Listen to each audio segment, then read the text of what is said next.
दोस्तों, MS Hindi academy में आपका हार्दिक स्वागत है। आज है 25 जुलाई और 25 जुलाई के सभी महत्वपूर्ण करंट अफेयर क्वेश्चन को हम आज देखने वाले हैं। तो चलिए दोस्तों शुरू करते हैं हमारा आज का वीडियो। हमारा आज का पहला क्वेश्चन है, इंस्टा क्लिक सेविंग अकाउंट की शुरुआत किसने की है? तो बैंक ऑफ बड़ौदा ने हाल ही में इंस्टा क्लिक सेविंग अकाउंट की शुरुआत की है। और बैंक ऑफ बड़ौदा की बात करें तो ये भारत का तीसरा सबसे बड़ा बैंक है। इसकी स्थापना हुई थी 20 जुलाई 1908 को और 20 जुलाई को इसका स्थापना दिवस भी मनाया गया है। और हेडक्वार्टर इसका बड़ोदरा गुजरात में है। अध्यक्ष हैं इसके संजीव चड्ढा। बाकी PNB बैंक की बात करें तो PNB ने अभी हाल ही में फेस मास्क और सैनिटाइज़र वितरण कार्यक्रम को लॉन्च किया था, जिसको कि भारत के स्वास्थ्य मंत्री डॉक्टर हर्षवर्धन ने लॉन्च किया था। यस बैंक की बात करें तो लोन इन सेकंड सेवा इन्होंने शुरू की थी।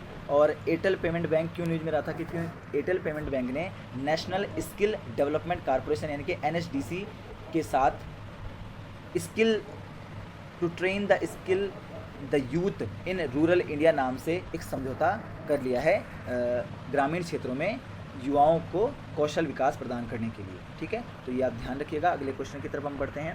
हमारा अगला क्वेश्चन है, कौशल विकास के लिए IIT रोपड़ के साथ समझौता ज्ञापन पर हस्ताक्षर किए हैं। तो पंजाब सरकार ने कौशल विकास के लिए IIT रोपड़ के साथ जो है समझौता ज्ञापन पर हस्ताक्षर कर लिए हैं। तो बाकी पंजाब की बात करें तो पंजाब की राजधानी है चंडीगढ़, मुख्यमंत्री हैं अमरिंदर सिंह और गवर्नर हैं BP सिंह बदनौर। ठीक है, IIT रोपड़ के जो निदेशक हैं उनका नाम है SK दास। बाकी मध्य प्रदेश की बात करें तो रोको टोके अभियान यहीं पर शुरू किया गया था। उड़ीसा की बात करें तो मधु बाबू पेंशन योजना ये उड़ीसा से ही संबंधित है। और पीला कछुआ भी यहाँ पर देखा गया था, पीले रंग का कछुआ भी उड़ीसा में ही देखा गया था। और दिल्ली की बात करें तो मुख्यमंत्री घर घर राशन योजना ये दिल्ली से ही संबंधित है। साथ ही साथ प्लाज्मा दान अभियान भी यहाँ पर शुरू किया गया था और भारत का पहला प्लाज्मा बैंक भी दिल्ली में ही खोला गया है। अगले क्वेश्चन की तरफ बढ़ते हैं। हमारा अगला क्वेश्चन है, भारत ने किसके साथ एक तेज कोविड-19 परीक्षण विकसित करने के लिए सहयोग अभियान शुरू किया है? तो भारत ने इजराइल के साथ एक तेज कोविड-19 परीक्षण विकसित करने के लिए सहयोग अभियान जो है उसकी शुरुआत कर दी है। तो बाकी इजराइल की बात करें तो इजराइल की राजधानी है जेरूसलम, प्रधानमंत्री हैं बेंजामिन नेतन्याहू जो कि लिकुड पार्टी से हैं। बाकी मालदीव की न्यूज़ में रहा था क्योंकि मालदीव के साथ आपातकालीन चिकित्सा सेवाएं स्थापित करने के लिए भारत ने समझौता किया है। बांग्लादेश की न्यूज़ में रहा था क्योंकि बांग्लादेश में मुफ्त इंटरनेट सेवा बंद कर दी गई है। और साथ ही साथ बांग्लादेश में डिजिटल हार्ट भी लॉन्च किया गया था। और बांग्लादेश के नौसेना के प्रमुख अभी हाल ही में नए नियुक्त हुए हैं जिनका नाम है मोहम्मद शाहीन इकबाल। तो ये भी आप ध्यान रखिएगा। बाकी अमेरिका क्यों न्यूज़ में रहा था? क्योंकि 2019-20 के लिए भारत का सबसे बड़ा व्यापारिक भागीदार अमेरिका ही रहा है। अगले क्वेश्चन की तरफ हम बढ़ते हैं। हमारा अगला क्वेश्चन है, राष्ट्रीय प्रसारण दिवस कब मनाया जाता है? तो हर साल 23 जुलाई को राष्ट्रीय प्रसारण दिवस मनाया जाता है। 23 जुलाई को ये राष्ट्रीय प्रसारण दिवस मनाया जाता है। और 23 जुलाई को क्यों मनाया जाता है? क्योंकि 23 जुलाई 1927 को भारत में पहली बार रेडियो प्रसारण शुरू किया गया था। बाकी ऑल इंडिया रेडियो की बात करें तो 8 जून 1936 को ऑल इंडिया रेडियो जो है वो अस्तित्व में आया था। और ऑल इंडिया रेडियो का जो आदर्श वाक्य है वो है बहुजन हिताय बहुजन सुखाय। बाकी 22 जुलाई की बात करें तो 22 जुलाई को पाई अनुमोदन दिवस के रूप में मनाया जाता है।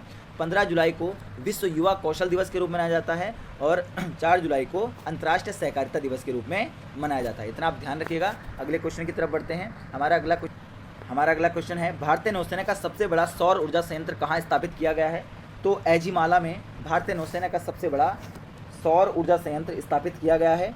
और ये 3 मेगावाट का सौर ऊर्जा संयंत्र है जिसकी शुरुआत यहाँ पर की गई है।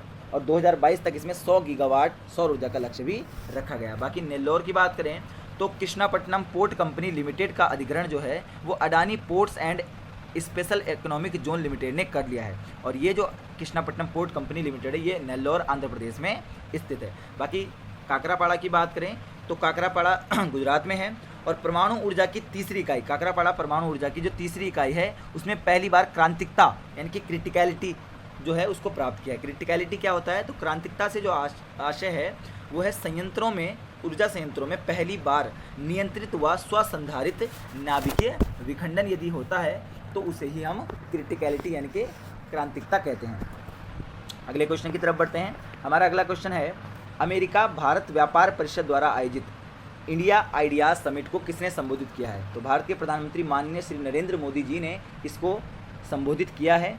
और ये जो इंडिया आइडियाज़ समिट था इसका जो थीम रहा था वो था बेहतर भविष्य का निर्माण। बिल्डिंग अ बेटर फ्यूचर इसकी थीम रही है। बाकी अमित शाह की बात करें तो ये भारत के गृह मंत्री हैं और ये वृक्षारोपण अभियान को इन्होंने लॉन्च किया है। साथ ही 6 इको पार्क और पर्यटन स्थलों का भी इन्होंने हाल ही में शिलान्यास किया है। हरदीप सिंह पुरी की बात करें तो ये नागरिक उड्डयन मंत्रालय में मंत्री हैं और इन्होंने नागरिक उड्डयन मंत्रालय ने निवेश प्रस्तावों में तेजी लाने के लिए निवेश मंजूरी सेल गठन करने की घोषणा की थी, इसलिए ये न्यूज़ में रहे थे। बाकी हरसिमरत कौर की बात करें तो इन्होंने मिजोरम में जोरम मेगा फूड पार्क की भी स्थापना की है। अगले क्वेश्चन की तरफ बढ़ते हैं।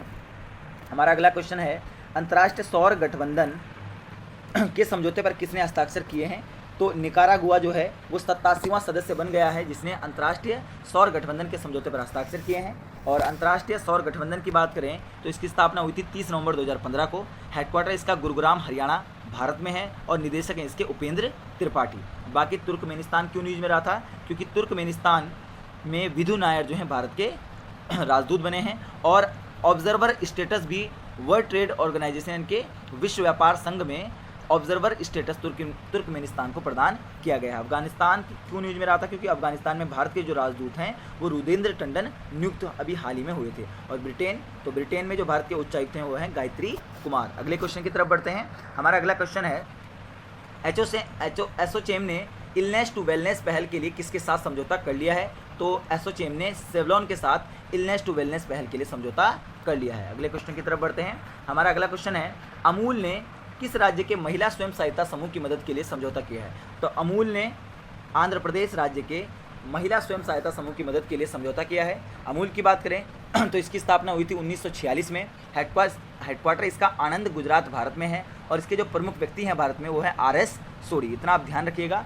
बाकी अगले क्वेश्चन की तरफ बढ़ते हैं। हमारा अगला क्वेश्चन है MFIN के नए निदेशक कौन बन गए हैं? तो MFIN यानी कि माइक्रो फाइनेंस इंस्टीट्यूशन नेटवर्क के जो नए निदेशक बन गए हैं उनका नाम है आलोक मिश्रा। आलोक मिश्रा इसके नए अध्यक्ष बन गए हैं। और बाकी MFIN की बात करें तो इसकी स्थापना हुई थी 2009 में। हेडक्वार्टर इसका गुरुग्राम हरियाणा में है। बाकी प्रकाश चंद्र कर्णपाल ये SBI जनरल इंश्योरेंस के MD CEO नियुक्त हुए हैं और सुमित देव ये राष्ट्रीय खनिज विकास निगम के MD CEO नियुक्त हुए हैं। और अरुण कुमार की बात करें तो अंतर्राष्ट्रीय रेलवे संघ के उपाध्यक्ष ये हाल ही में नियुक्त हुए हैं। अगले क्वेश्चन की तरफ हम बढ़ते हैं। हमारा अगला क्वेश्चन है डिजिटल अर्थव्यवस्था मिशन को किस राज्य ने मंजूरी दी है? तो डिजिटल अर्थव्यवस्था मिशन को मंजूरी दे दी है कर्नाटक सरकार की कैबिनेट ने और कर्नाटक मंत्रिमंडल ने 23 जुलाई 2020 को कर्नाटक डिजिटल अर्थव्यवस्था मिशन के गठन को मंजूरी दे दी है। बाकी कर्नाटक की बात करें तो कर्नाटक की राजधानी है बेंगलुरु और बेंगलुरु में कॉफ़ी बोर्ड HAL और इन्फोसिस का हेडक्वार्टर जो है वो बेंगलुरु में ही है। बाकी नेकरा सम्मान योजना और जन सेवक योजना ये कर्नाटक से ही संबंधित है और मेघ संदेश ऐप ये कर्नाटक से ही संबंधित है। अगले क्वेश्चन की तरफ बढ़ते हैं।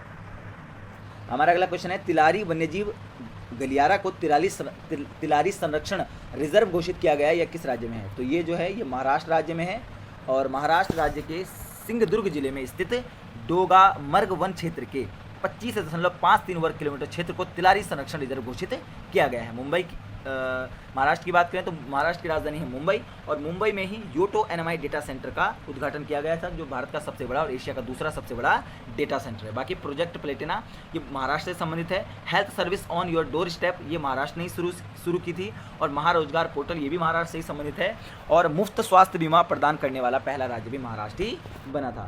ठीक है तो ये था हमारा आज का वीडियो। हमारा कल का सवाल देख लेते हैं। कल का सवाल था नवीन रोजगार छतरी योजना किस राज्य की है? तो ये उत्तर प्रदेश की है। आज का हमारा सवाल है वन स्टॉप शॉप योजना किस राज्य ने शुरू की है? तो अगर आपको इस क्वेश्चन का सही उत्तर आता है तो हमें कमेंट बॉक्स में लिख दीजिए। वीडियो अगर आपको अच्छी लग रही है तो वीडियो को लाइक कीजिए। कुछ गलतियां अगर हो रही हैं, कुछ सजेशन फीडबैक अगर आप हमें देना चाहते हैं तो वो भी कमेंट बॉक्स में लिख दीजिए और इसी तरह के और वीडियोज़ देखने के लिए हमारे चैनल को